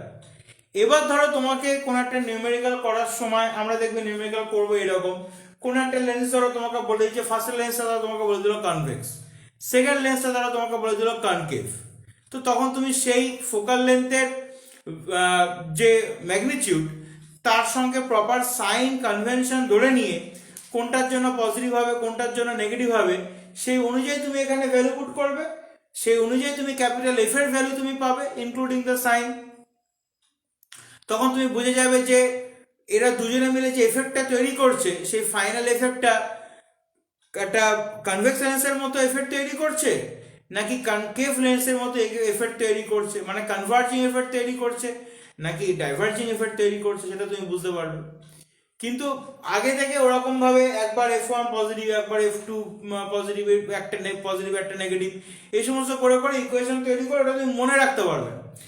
ঠিক আছে, এক্সামে যখন তোমাকে নিউমেরিক্যাল যখন করতে দেবে তখন ওই করেসপন্ডিং ভ্যালুগুলোকে পুট করে করে তোমাকে করতে হবে।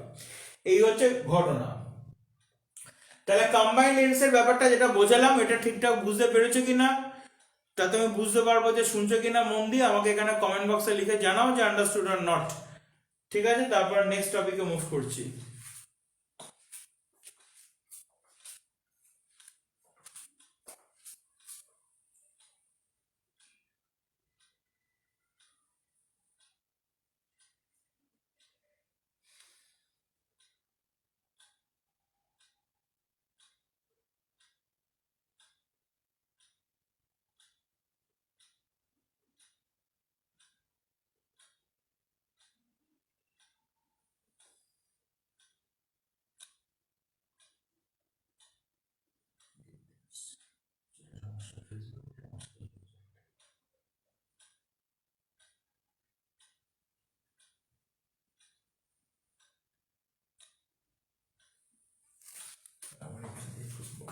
ওয়াচিং গুলো আসছে না।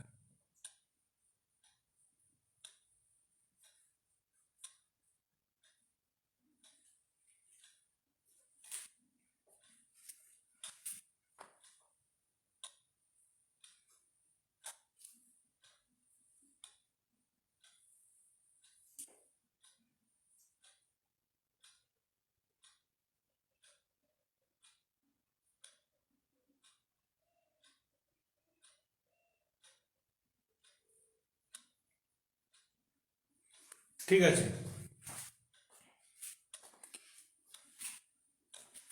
তাই এটা গেল। এবার যেটা করতে হবে সেটা হচ্ছে প্রথমত এই ক্লাস ওয়ার্কগুলো যেগুলো করালাম আগের দিন যেরকম আমাকে করেছিল সেরকম ভাবে ক্লাস ওয়ার্কের নোটগুলো লিখবে ঠিকঠাক করে গুছিয়ে, লিখে হচ্ছে আমাকে পাঠাবে হোয়াটসঅ্যাপ ইনবক্সে, আমি দেখে নেবো ঠিকঠাক করে লিখেছি কিনা, কোথাও কোনো স্পেলিং মিস্টেক আছে কিনা বা সাইন কনভেনশন এটসেট্রা এটসেট্রা এগুলো সব ঠিক আছে কিনা দেখে নেবো। আচ্ছা, এবার কথা যেটা যে সেটা হচ্ছে লেন্সের যে পার্টটা আছে, লেন্সের পার্টটা আমি যেগুলো পড়ালাম এগুলোকেই ভালো করে প্র্যাকটিস করতে হবে। তার সঙ্গে একটা হোমওয়ার্ক দিলাম কিন্তু আবার, হ্যাঁ, কোনটা না কনভেক্স ধরে নিয়ে, একদম প্রথমেই বলেছি ওটাকে ধরে নিয়ে কিভাবে করতে হবে সেটা আমাকে করে পাঠাবে। তো এগুলোকেই মেনলি, এগুলোকেই তোমাকে প্র্যাকটিস করতে হবে, এগুলোর মধ্যে থেকে তোমাকে থিওরিটিক্যাল যা কোয়েশ্চেন আসার আসবে। সেজন্য এর উপর থেকে আমি আলাদা করে কোনো নোটফোট কিছু আমি পাঠাচ্ছি না, নিউমেরিক্যালের জন্য যে ফাইলটা পাঠানো সেটা আমি পাঠিয়ে দেবো। আচ্ছা, এবার যেটা বলার বিষয় যে সেটা হচ্ছে ওয়ে অপটিক্সের নিউমেরিক্যাল দেওয়া হয়েছিল সপ্তাহ দুয়েক আগে, অনেক কিছু ঠেলে তারপরে হচ্ছে তোমাদের থেকে আজকে বার করা হয়েছে যে কার কার কোথায় কোথায় ডাউট আছে। ঠিক আছে, হয়তো ব্যস্ত ছিলে, জানাতে পারোনি, বিভিন্ন কাজকর্ম থাকে তো এই সময়। তো যাই হোক, তো এবার সেই ওয়ে অপটিক্সের এই যে নিউমেরিক্যালগুলো যেগুলো আমি করিয়েছিলাম সেগুলো বাদ দিয়ে বাকি যে নিউমেরিক্যালসগুলো ছিল সেই নিউমেরিক্যালসগুলো আমি কয়েকটা আমি করিয়ে দিচ্ছি, সব আমি করাবো না, কয়েকটা আমি করিয়ে দিচ্ছি। তারপরে আবার যেগুলো আটকেছে সেগুলো তোমরা নিজেরা বুঝতে পারবে। ঠিক আছে, পুরোটা কিছু করাবো, কিছু হিন্ট দিয়ে দেবো, তাতে তাতে অনেকটা হেল্প হবে, বুঝতে পারবে তাতে। তারপর নিউমেরিক্যাল গুলো কয়টা টাফ নিউমেরিক্যাল ছিল না, ওই আমি আজকে বলার পরে তারপরে হয়তো তোমরা খেয়াল করেছিলে, দেখি তো স্যার বলছে যখন তাহলে কোনটা কোনটা পাঠিয়ে দিই সব কটা নাম্বার লিখে। কিন্তু ট্রাই করো, ঠিক আছে, নিজেরা ট্রাই না করলে আমাকে দিয়ে অঙ্ক করি, আমি তো ফাইনাল এক্সামটা তো আর আমি দেবো না, ফাইনাল এক্সাম তোমাকে দিতে হবে।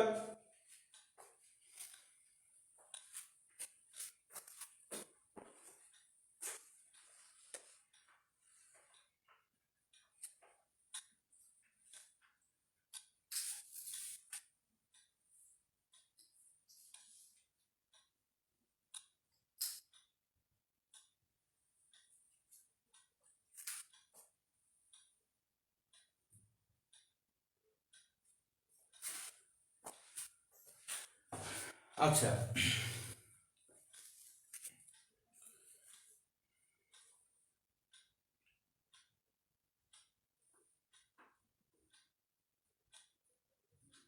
ওয়েভ অপটিক্স নিউমেরিক্যাল, তাই তো?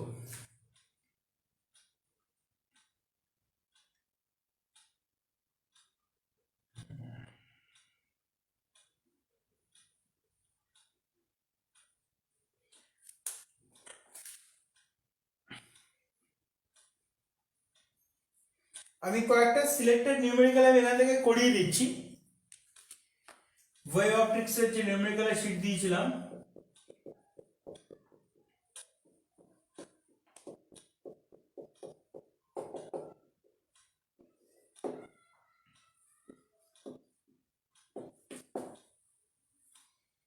যেমন ধরো 12 এর প্রবলেমটা,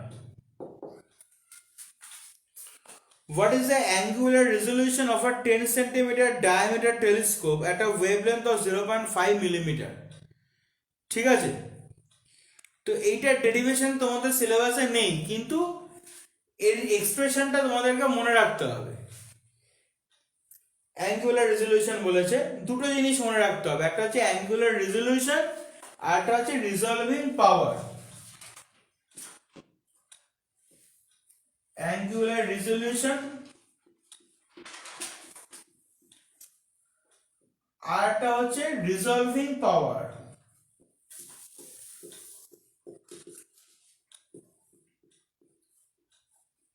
এখানে শুধু অ্যাঙ্গুলার রেজলিউশন থেকে দিয়েছি, রিজলভিং পাওয়ারও এক্সামে দিলে দিতে পারে, এটা ডেরিভেশন নেই, বাট এক্সপ্রেশনটা মনে রাখো, কারণ এখান থেকে শর্ট কোয়েশ্চেন দেয়, বোর্ডেও দেয়, জয়েন্টেও দেয়, এই এক্সপ্রেশনটার উপর ডিপেন্ড করে।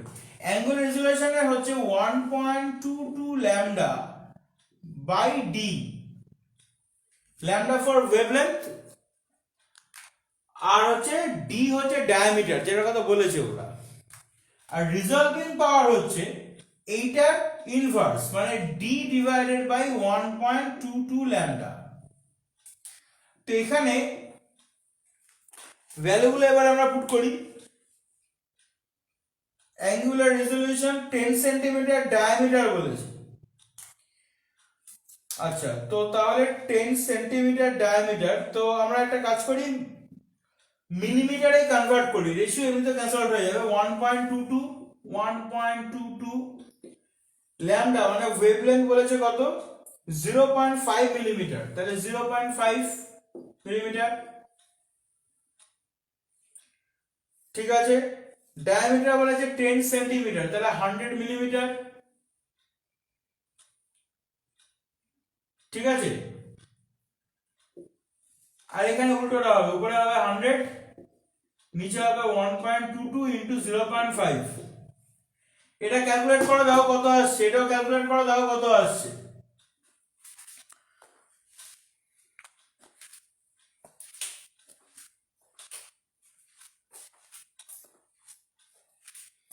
ক্যালকুলেট করে দেখো কত পাচ্ছ।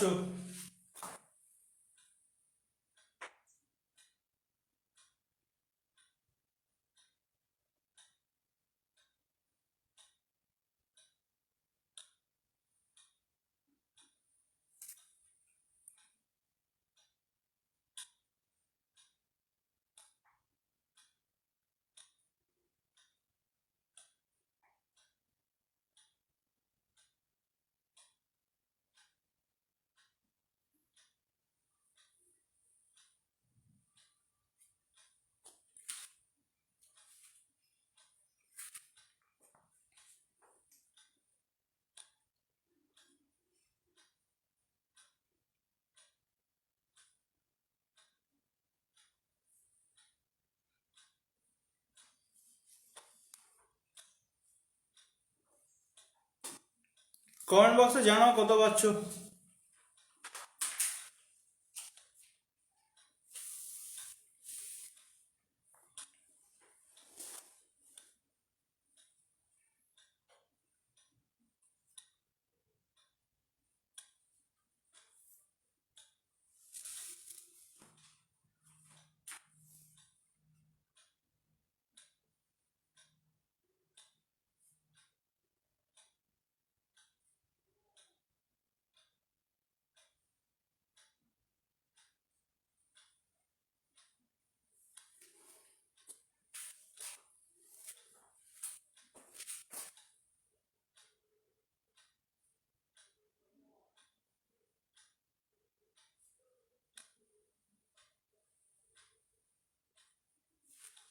হ্যাঁ ঠিক আছে, ঠিক আছে। তো তার মানে হচ্ছে এখানে ফর্মুলাগুলো তোমাকে জাস্ট খেয়াল রাখতে হবে, আর এটা কোনো ইউনিট হবে না, উপরে নিচে ইউনিট সেম, ওই জন্য ইউনিটলেস কোয়ান্টিটি, ইউনিটলেস অ্যান্ড ডাইমেনশনলেস। তো এটা গেল, এটা তো সমস্যার কথা ছিল, এক্সপ্রেশন জানতে না একটা ব্যাপার, ঠিক আছে। আচ্ছা 12 এর পরে এবার দেখি কোনটা করাবো।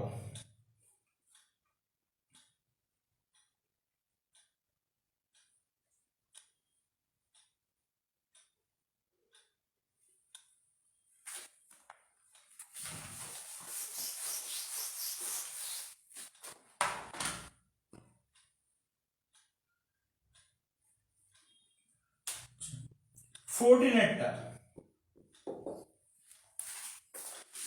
a parallel beam of light of wavelength 500 nanometer, the lambda is equal to 500 nanometer, তাহলে 500 into 10 to the power minus 9 meter, falls on a narrow slit and the resulting diffraction pattern is observed on a screen 1 meter away, তাহলে L is equal to 1 meter।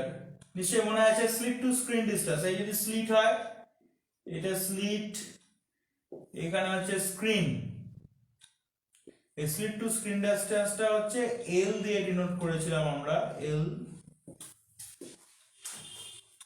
আর এখানে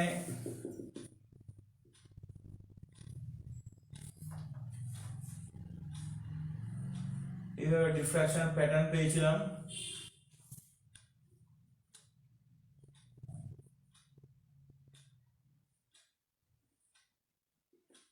প্রত্যেকের আশা করি মনে আছে, এই জায়গাটা ছিল সেন্ট্রাল ব্রাইট, এটা ছিল ফার্স্ট ডার্ক 1D, এটা ছিল সেন্ট্রাল ব্রাইট।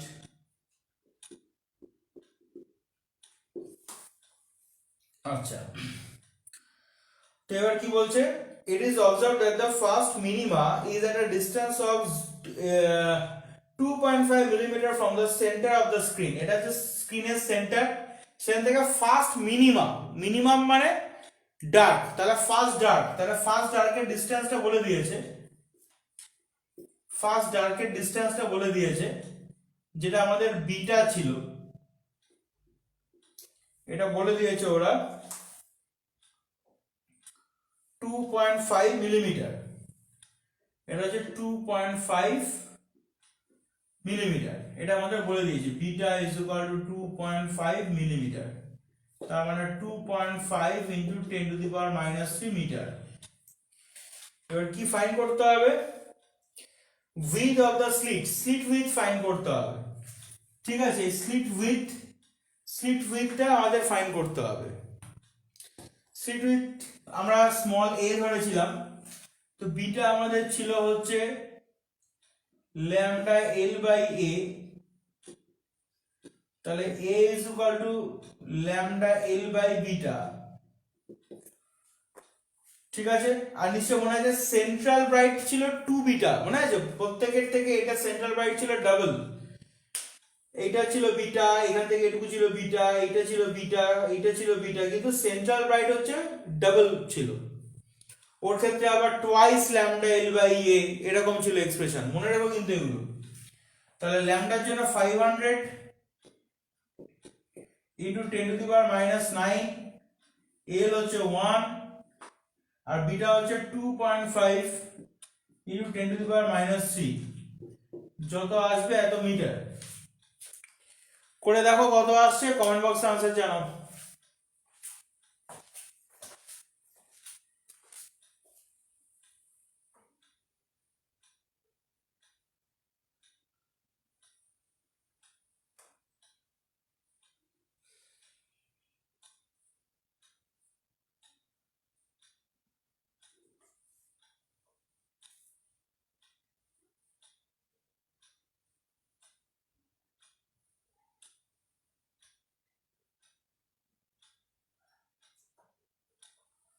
ফেসবুকে এটা সমস্যা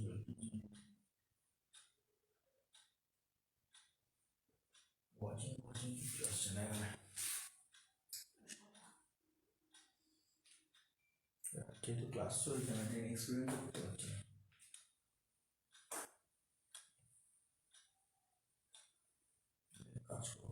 দেওয়ার পরে টেস্ট বলে একটা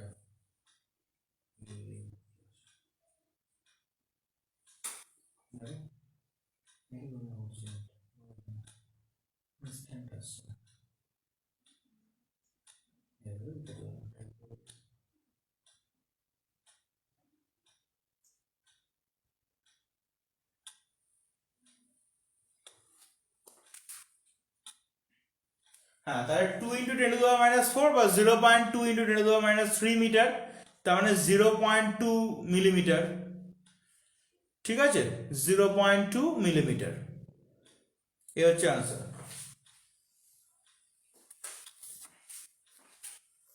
আরে ফেসবুকের কি একটা সমস্যা চলছে বুঝলি, যার জন্য এই যে মোবাইলটা থেকে আমি ক্লাস নিচ্ছি তোদের, ওখান থেকে ওর চ্যাট বক্সটা মানে চ্যাট বক্সটা শো করছে না, চ্যাট বক্স বা আদৌ এটা ব্রডকাস্টেড হচ্ছে কিনা এগুলো কিছু শো করছে না,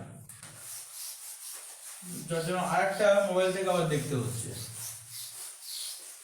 ঝামেলার ব্যাপার, মোবাইল দেখবো নাকি বোঝাবো পড়াবো। আচ্ছা, এটা গেল। আচ্ছা, 9-এরটা আমি বলে দিচ্ছি।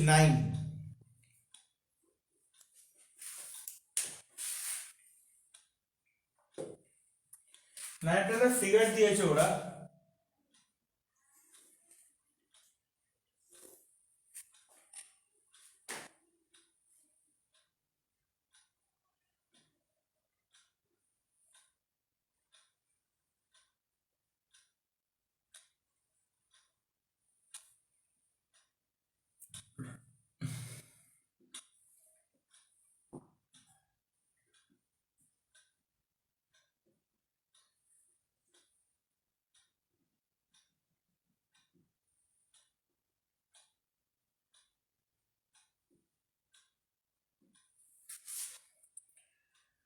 আচ্ছা, এখানে বলছে এই হচ্ছে 12 মিটার, ডি এটা হচ্ছে ই, এই হচ্ছে 12 মিটার, এই ডিসটেন্স 12 মিটার। আর কি বলেছে, এডি হচ্ছে 6 মিটার, এডি হচ্ছে 6 metre. Find the time taken by the light to reach from C to E. C থেকে E তে আসতে কতটা টাইম লাগছে। আচ্ছা, এখানে অ্যাঙ্গেল বলে দিয়েছে 60 ডিগ্রি, এই অ্যাঙ্গেলটা এটা 60 ডিগ্রি, এটা তো পারপেন্ডিকুলার 90 ডিগ্রি, এটা 90 ডিগ্রি। তাহলে CE by AE, CE by AE, CE মানে পারপেন্ডিকুলার, এটা হচ্ছে বেস, এটা হচ্ছে হাইপোটেনুস, এই হচ্ছে হাইপোটেনুস। তাহলে CE by AE perpendicular by hypotenuse, তাহলে sin 60 ডিগ্রি, sin 60 ডিগ্রি। তাহলে CE হচ্ছে AE sin 60 degree, AE sin 60 degree. এই মানে কত, এই হচ্ছে 12 sin 60 ডিগ্রি মানে √3/2, তাহলে 6√3। এটা হচ্ছে C ডিসটেন্স। এবার বলেছে টাইম কত লাগবে, টাইম হচ্ছে তাহলে 6√3 ডিভাইডেড বাই 3 × 10⁸ এত সেকেন্ড লাগবে। ঠিক আছে, speed of light in air medium or in vacuum হচ্ছে 3 × 10⁸ মিটার পার সেকেন্ড, আর সিটা হচ্ছে 6√3 মিটার, পেয়ে গেলাম আমরা। তাহলে এখানে আসছে 2√3 × 10⁻⁸ সেকেন্ড, এটা হয়ে গেল ফার্স্টের আনসার। এবার 2 নম্বর কি বলেছে, distance travel by the secondary wave in that interval from A. আচ্ছা, দেখি তো তোদের মনে আছে কিনা, লাইট যখন সি পয়েন্টে রিচ করেছে তখন ওই ওয়েভ ফ্রন্টেরই একটা পার্ট এ পয়েন্টে রিচ করেছে। তাহলে সি থেকে ই পয়েন্টে এই যে সময়টা বলেছে 2√3 × 10⁻⁸ সেকেন্ড, এই টাইমে সি থেকে ই পয়েন্টে লাইট এসে রিচ করবে। ঠিক আছে, যতটা ডিস্টেন্স এখানে ও ট্রাভেল করছে, মানে ধর এই যে সময়টাতে যতটা ডিস্টেন্স ট্রাভেল করছে, এ থেকে যে লাইটটা রিফ্লেক্টেড ব্যাক হবে সেই লাইটটা এই ডিসটেন্সের সঙ্গে সেম ডিসটেন্সই কি ট্রাভেল করবে, ইয়েস অর নো? এই যে ডিসটেন্সটা, এই ডিসটেন্সটার সাথে আর এই পয়েন্টে যে লাইটটা অলরেডি রিচ করে গিয়েছিল সে রিফ্লেক্টেড ব্যাক হবে, ঠিক আছে? তো সেই রিফ্লেক্টেড ব্যাকের পাথের লেন্থ আর এই পাথের লেন্থ এই দুটো কি ইকুয়াল না আনইকুয়াল? সেম হবে না ডিফারেন্ট হবে? কমেন্ট বক্সে লিখতো।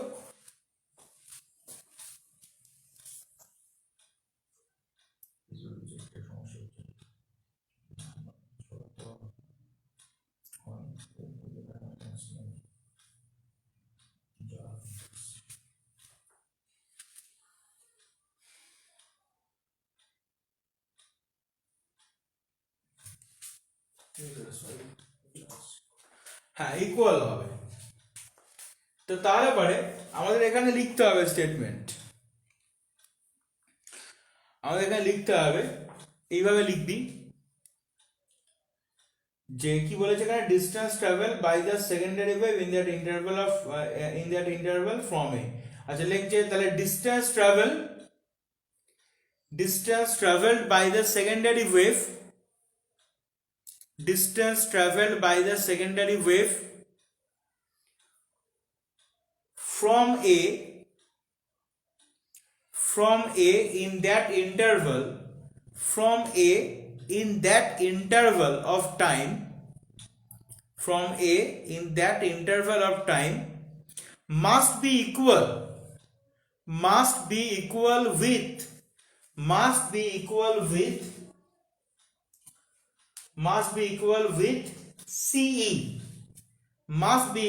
with CE, মানে CE যা তার সঙ্গে সমান হবে। তাহলে CE আমরা কি পেয়েছি, must be equal with CE is equal to C আমরা কি পেয়েছি 6√3, তাহলে 6√3 মিটার। CE হচ্ছে আমরা 6√3 পেয়েছি, তাহলে 6√3 মিটার হয়ে গেল। তারপর 3 নম্বর কি বলেছে, distance traveled by the secondary wave in that interval, সব অনেকগুলো ডট ডট দেওয়া মনে হচ্ছে ওই একই কোয়েশ্চেন কিন্তু ফ্রম ডি চেয়েছে, ঠিক আছে? Find the distance travel by the secondary wave in that interval from D. তাহলে ডি থেকে কতটা ডিস্টেন্স ও ট্রাভেল করবে, ফ্রম ডি থেকে কতটা ডিস্টেন্স যাবে। তাহলে ডি থেকে যে ডিস্টেন্সটা, দেখ লাইট যখন মানে ওয়েভ ফ্রন্ট লাইট যখন সি পয়েন্টে ছিল তখন এই দিকে হচ্ছে এই পয়েন্টে ছিল। এবার ইন দ্য মিন টাইম কি হয়েছে না, সি থেকে লাইট ই পয়েন্টে রিচ করেছে, এ থেকে লাইট রিফ্লেক্টেড ব্যাক করে উপরের দিকে উঠেছে, আর সেই সময়তে লাইট বি থেকে ডিতে নেমে আবার কিছুটা পার্ট উপরের দিকে উঠেছে। তো আমাদের চেয়েছে যেটা, সেটা হচ্ছে ডি থেকে কতটা উপরের দিকে উঠবে। তাহলে আগে আমাদের দেখতে হবে যেটা, সেটা হচ্ছে বিডি ডিস্টেন্সটা কত, টোটাল কতটা পাথ ট্রাভেল করছে এই টাইমে, টোটাল পাথ ট্রাভেল করছে সিই যতটা ততটা, অর্থাৎ 6√3 মিটার। তো তাহলে পরে এই টোটাল পাথ সি থেকে ই অবধি যা হবে, বি থেকে ডি হয়ে উপরে উঠতে টোটাল পাথটা হচ্ছে সেম, ঠিক আছে? বি থেকে ডি তে ইনসিডেন্ট করে আবার রিফ্লেক্ট ব্যাক করে টোটাল পাথটা সেম, আবার এ থেকে রিফ্লেক্ট ব্যাক করে টোটাল পাথটা সেম, এগুলো সব সেম। কিন্তু এখানে সমস্যাটা এটা চলে যায়, তার মধ্যে বিডি হচ্ছে আবার ইনসিডেন্ট পাথ আছে। তো তাহলে এই রিফ্লেক্টেড পাথটা ফাইন্ড করতে গেলে, মনে করো এতটা রিফ্লেক্ট করেছে, এই রিফ্লেক্ট পাথটাকে ফাইন্ড করতে গেলে টোটাল কতটা ডিসটেন্স আছে সেটা এই সি এর সঙ্গে ইকুয়াল হবে, speed of light into time interval একই হবে পাথ। সেই টোটাল পাথের থেকে বিডির যে পাথ লেন্থটা সেইটাকে বাদ দিয়ে দিতে হবে, ঠিক আছে? টোটাল মনে করো কথার কথা, টোটাল কতটা যেন গেছে 6√3 মানে সি থেকে ই অবধি 6√3, এ থেকে রিফ্লেক্ট ব্যাক করে ধর এতটা অবধি গেছে, এটাও তাহলে 6√3, বি থেকে ডি পয়েন্টে ইনসিডেন্ট করে আবার রিফ্লেক্ট ব্যাক করেছে, এই টোটালটা 6√3। এটার মধ্যে থেকে, এটার থেকে এই বিডির যে লেন্থটা এইটাকে সাবট্রাক্ট করে বাদ দিয়ে দিতে হবে, তাহলে রিমেইনিং যেটা থাকবে সেটাই হচ্ছে ডি থেকে যেটা রিফ্লেক্টেড পাথ, ঠিক আছে? তো তাহলে আমাদের এবার স্টেটমেন্ট লিখতে হবে। তাহলে 3 নম্বর স্টেটমেন্ট লিখতে হবে, একবার দেখে নিই কি বলেছে, distance travel by the same, হ্যাঁ বলে distance travelled by the secondary wavelength, say by the secondary wavefront, distance traveled by the secondary wavefront from D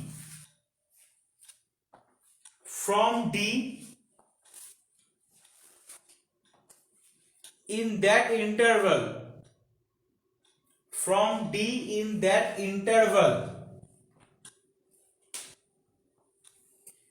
is equal to, তাহলে টোটাল পাথ লেন্থ হচ্ছে সি যতটা ততটা, তাহলে C, তার থেকে BD পার্টটাকে বাদ দিয়ে দেবো, তাহলে বিডি সাবট্রাক্ট করলাম, তো সি আমরা কি পেয়েছিলাম 6√3, আর বিডিটা ভালো করে খেয়াল করলে বোঝা যাবে এটা হচ্ছে 6 sin 60 ডিগ্রি, 6 এবি হচ্ছে 6 cos 60 ডিগ্রি, বিডি হচ্ছে 6 মিটারে sin 60 ডিগ্রি, তাহলে 6 sin 60 ডিগ্রি, sin 60 over 3/2, তার মানে এটা 3√3 আসছে, √3/2, 3 2 6, 3√3 আসছে, তাহলে এটা 3√3 মিটার, বুঝা গেল? তাহলে ডি থেকে কতটা ডিসটেন্স স্লাইড উপরের দিকে উঠবে না 3√3 মিটার, এই হচ্ছে ব্যাপার। তারপর বলেছে draw the reflected wave front, ওই রিফ্লেক্টেড ওয়েভ ফ্রন্ট ড্র করতে বলেছে। এই রিফ্লেক্টেড ওয়েভ ফ্রন্ট আমরা কিভাবে ড্র করবো, এখানে এটা করতে হবে,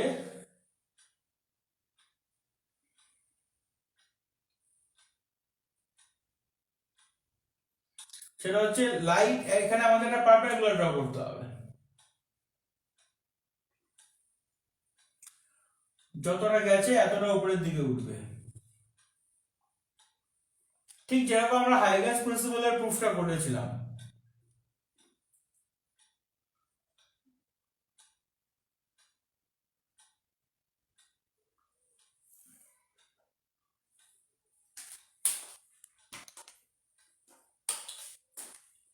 এবার এই পয়েন্টের থেকে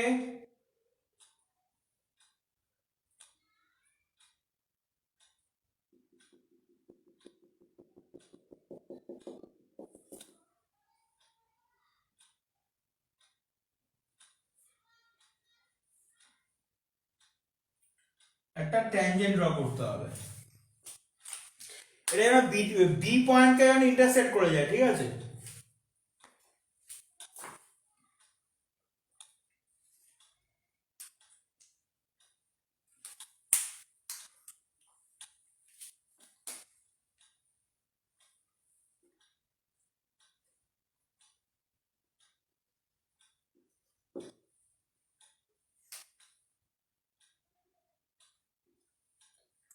তাহলে এটার নাম আমরা সবই তো দিয়ে দিয়েছি, A B C D E, তাহলে এফ দিয়ে দিলাম, এফ এটা অ্যাঙ্গেল অফ ইনসিডেন্স, এটা অ্যাঙ্গেল অফ রিফ্লেকশন,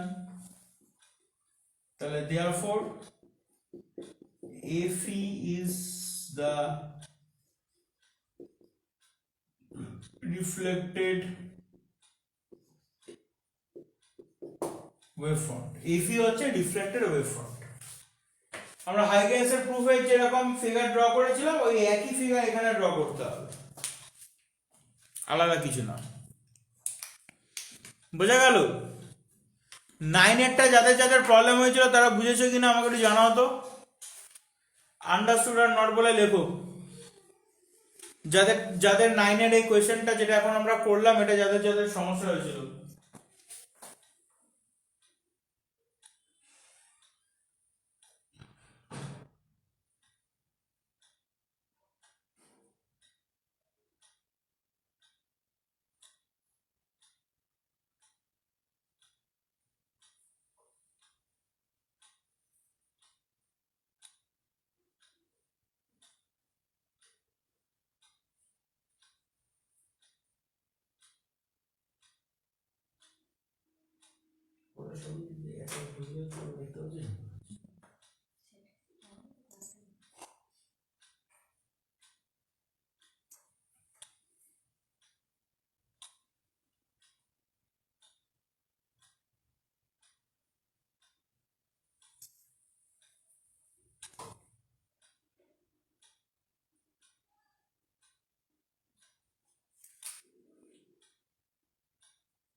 ঠিক আছে, তাহলে এটা হয়ে গেল, বুঝলাম।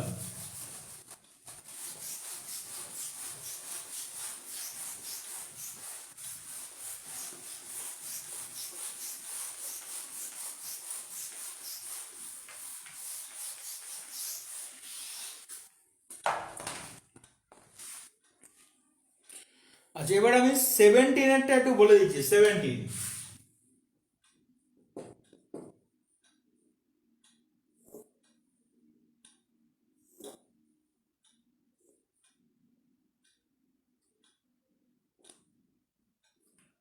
17টাতে এরকম একটা ফিগার দিয়েছে। What is the focal length and the power of the lens in the figure? Radii of curvature of the two faces are capital R each. তাহলে কি করতে হবে?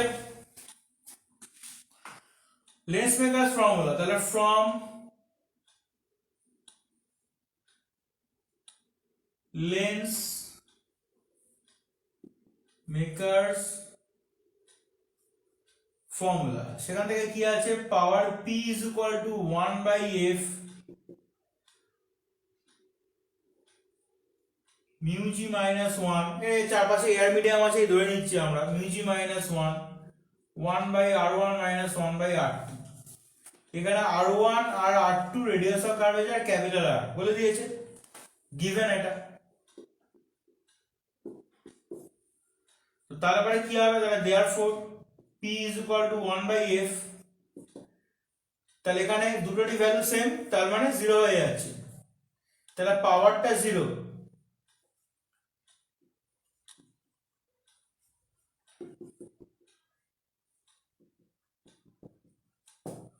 আর ফোকাল লেন্থ হচ্ছে ইনফাইনাইট, পাওয়ার হচ্ছে 0 আর ফোকাল লেন্থ হচ্ছে infinite. ঠিক আছে, এই হচ্ছে 17। বোঝা গেল? এই লেন্স মেকারস ফর্মুলা ইউজ করলেই হয়ে যাবে।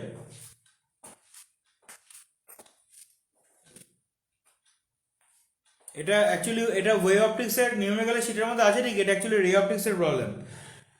আচ্ছা, এবার একটা জিনিস আমাকে বলো, দুটো জিনিস, সেটা হচ্ছে প্রথমত এটা বুঝলে কিনা নিউমেরিক্যালটা, যাদের যাদের 17 প্রবলেম হয়েছিল এখন বুঝলে কিনা। সেকেন্ডলি বলো যে সেটা হচ্ছে এই মেকানিজমটা ডেইলি লাইফে কোথায় দেখেছো যে অ্যাপ্লাই করা হচ্ছে?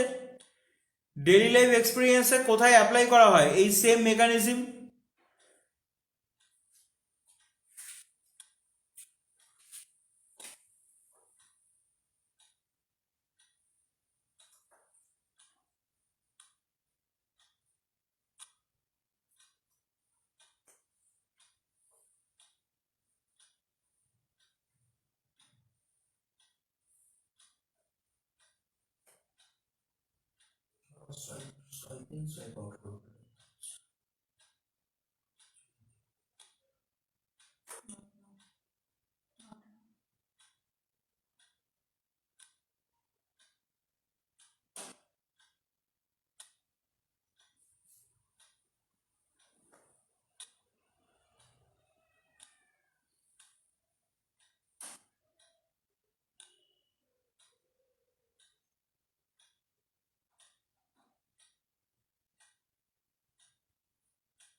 এই সেম মেকানিজম কোথায় ইউজ করছে? দেখবি পাওয়ারলেস গ্লাস, অনেকে দেখবি ফ্যাশন করার জন্য চশমা পরে, পাওয়ারলেস গ্লাস, ঠিক আছে? যেমন মনে কর সানগ্লাস, এবার সানগ্লাসের তো আর কোনো পাওয়ার থাকে না, সেটা ফটোক্রোম্যাটিক গ্লাসের হচ্ছে পাওয়ার থাকে। তো যাই হোক, তো এবার হচ্ছে সানগ্লাস ধর কেউ পড়ছে, এবার তার তো আর পাওয়ারের দরকার নেই, সেক্ষেত্রে না স্পেকটাকেলস বললে হবে না, সাউথ লিখেছে স্পেকটাকেল, স্পেকটাকেলের যদি পাওয়ার না থাকতো তারপর লোকে পড়তো কেন? ঠিক আছে, কোন স্পেকটাকেল না যেগুলো আর কি পাওয়ারলেস, মানে যেখানে মানে পাওয়ারের কোনো মানে পাওয়ারের প্রয়োজন নেই, মানে এমনি জাস্ট একটা অর্নামেন্টেশন, ঠিক আছে, আমরা যেরকম সানগ্লাসগুলোকে ইউজ করি বা কিছু, তো সেইখানে হচ্ছে এইরকম মেকানিজম থাকে, মানে যে দুটো যে সারফেস কার্ভ সারফেস তাদের হচ্ছে রেডিয়াস আর কার্ভেচার হচ্ছে সেম থাকে, তো তাতে কি হচ্ছে না ফোকাল লেন্থ ইনফাইনাইট হয়ে যাচ্ছে, তার মানে পাওয়ারটা জিরো হয়ে যাচ্ছে। তাহলে সানগ্লাসে এই মেকানিজমটা ইউজ করা হয়, ঠিক আছে, স্পেকটাকেল বললে পরে হবে না কিন্তু, কেমন? তো এরকম কিন্তু মানে ধরো এই কোয়েশ্চেনটা দিল, দিয়ে তো বললো যে একটা ডেইলি লাইফের একটা অ্যাপ্লিকেশন বলো, তো তখন কিন্তু বলতে হবে সেক্ষেত্রে। আচ্ছা, তো ঠিক আছে, তো একটা ব্যাপার যেটা সেটা হচ্ছে এখানে এবার বাকি যে নিউমেরিক্যালস গুলো থাকলো, যাদের যাদের অনেকে লিখেছে কোনো ডাউট নেই তাদের ঠিক আছে, বাকি নিউমেরিক্যাল গুলো নিজেরা একবার ট্রাই করো, ট্রাই করে আমাকে জানাবে যে কোন কোন নিউমেরিক্যাল গুলোতে ডাউট আছে, ঠিক আছে। আর তার সঙ্গে আমি আজকে লেন্সের নিউমেরিক্যালের ওয়ার্কশিটটা আমি পাঠিয়ে দিচ্ছি, লেন্সের নিউমেরিক্যালের ওয়ার্কশিট পাঠিয়ে দেবো, দিয়ে কোথা থেকে কোন অবধি নিজেরা বাড়িতে ট্রাই করবে সেটাও বলে দেবো। তাহলে টোটাল 3টে হোমওয়ার্ক থাকছে। একটা হচ্ছে আমি কনকেভ সারফেসে দেখিয়ে দিয়েছি, কনভেক্সটা করতে হবে, ওয়ে অফ ট্রিক্সের নিউমেরিক্যালের যে শিটটা, বাকি যে অঙ্কগুলো থাকলো যেগুলো লাইভ ক্লাসে আমি করালাম না এখনো অবধি, সেগুলো এবার তোমরা বলবে যে নিজেরা ট্রাই করবে করে, যদি আবার দেখো ডাউট হচ্ছে আমাকে জানাবে, ডাউট না থাকলে সেটাও আমাকে জানাবে, মানে মেন কথা কমিউনিকেট করবে। থার্ড হচ্ছে আমি আজকে লেন্সের নিউমেরিক্যালের শিট আমি পাঠিয়ে দেবো, ওয়ার্কশিট, তার মধ্যে থেকে কোথা থেকে কোন অব্দি নিউমেরিক্যাল তোমাকে বাড়িতে করতে হবে সেটাও বলে দেবো, সেটারও ফিডব্যাক আমাকে জানাবে, বারবার করে ফিডব্যাক জানাও ফিডব্যাক জানাও। এখন এতটা বড় হয়ে গেছে, ক্লাস 12 পড়ছো আর কদিন পরে ফাইনাল এক্সাম, তো এখন যদি আমাকে যদি বারবার করে নক করতে হয় তাহলে তো খুব সমস্যার ব্যাপার, ঠিক আছে, চলো, গুড নাইট।